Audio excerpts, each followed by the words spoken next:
কেন জেরুজালেম খ্রিস্টান, ইহুদি এবং মুসলমানদের জন্য পবিত্র? জেরুজালেম একটি ঐতিহাসিক ও ধর্মীয় দৃষ্টিকোণ থেকে অত্যন্ত গুরুত্বপূর্ণ শহর, যা তিন প্রধান আব্রাহামিক ধর্ম খ্রিস্টান, ইহুদি এবং মুসলমানদের জন্য সমানভাবে শ্রদ্ধেয়।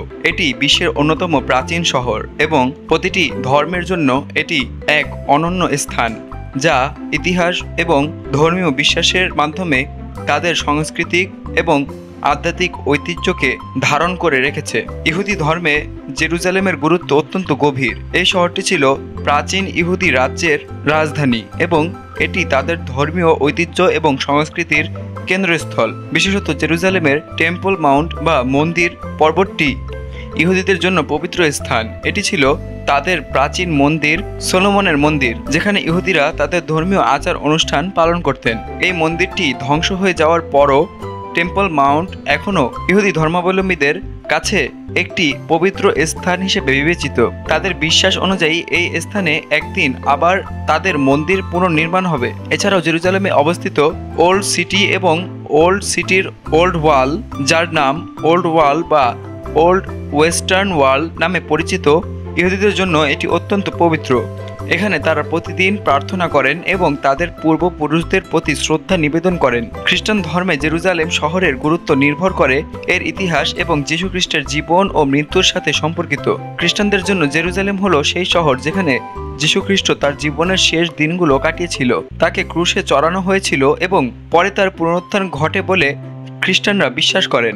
বিশ্ববিদ্যালয়ের হোলির সেপুলচার বা পবিত্র সমাধি গির্জা, যেখানে যিশুর মৃতদেহ রাখা হয়েছিল এবং পরবর্তীতে তার পুনরুত্থান ঘটে, এটি খ্রিস্টানদের জন্য একটি অত্যন্ত পবিত্র স্থান। জেরুজালেমের গলগাতা পাহাড়ে যীশু খ্রিস্টকে ক্রুশে উঠানো হয়েছিল এবং এই জায়গাটিও খ্রিস্টানদের জন্য অত্যন্ত শ্রদ্ধেয়। মুসলিম ধর্মে জেরুজালেমের বিশেষ গুরুত্ব রয়েছে কারণ এটি ইসরা ও মিরাজ ঘটনাটির সাথে সম্পর্কিত। ইসলামী ঐতিহ্য অনুযায়ী নবী মুহাম্মদ সাল্লাল্লাহু আলাইহি ওয়াসাল্লাম তার জীবনের এক বিশেষ রাতে মক্কা থেকে জেরুজালেমে ঊর্ধ্বগতির মাধ্যমে গিয়েছিলেন এবং তারপর আকাশে আরোহণ করেছিলেন, যা ইসরা ও মিরাজ নামে পরিচিত। এই ঘটনা মুসলমানদের জন্য একটি গুরুত্বপূর্ণ ধর্মীয় মুহূর্ত এবং এর মধ্যে দিয়ে ইসলামে আধ্যাত্মিক অবদান হিসেবে জেরুজালেমের স্থান প্রতিষ্ঠিত হয়েছে। এছাড়া জেরুজালেমের আল আকসা মসজিদ মুসলমানদের জন্য তৃতীয় পবিত্র স্থান হিসেবে বিবেচিত।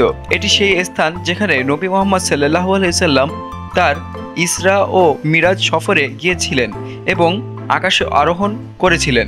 এছাড়াও জেরুজালেমে অবস্থিত আল আকসা মসজিদ ছিল মুসলমানদের প্রথম কিবলা, যেখানে মুখ করে মুসলমানরা তাদের 5 ওয়াক্ত নামাজ আদায় করতেন। পরবর্তীতে মক্কা কিবলা হিসেবে পরিচয় লাভ করে। মুসলিমদের জন্য এই মসজিদ অত্যন্ত সম্মানিত এবং প্রতি বছর লক্ষ লক্ষ মুসলিম এখানে আসেন। জেরুজালেমের ধর্মীয় গুরুত্ব এবং এর সাথে সম্পর্কিত ঐতিহাসিক ও আধ্যাত্মিক বিশ্বাসগুলির কারণে শহরটি একাধিক ধর্মের মধ্যে বিরোধের কেন্দ্রবিন্দু হয়ে উঠেছে।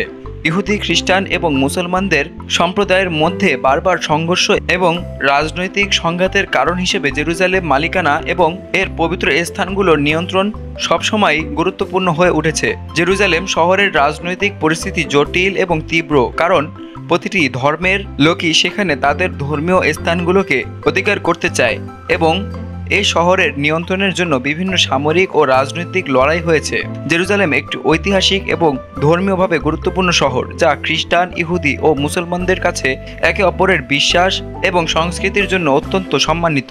এই শহরের ভূমিকা শুধু ধর্মীয় ঐতিহ্য কিংবা আধ্যাত্মিক গুরুত্বের মধ্যে সীমাবদ্ধ নয়, বরং এটি সারা বিশ্বে শান্তি, সংঘর্ষ, সমঝোতা এবং ধর্মীয় সহিষ্ণুতার একটি প্রতীক।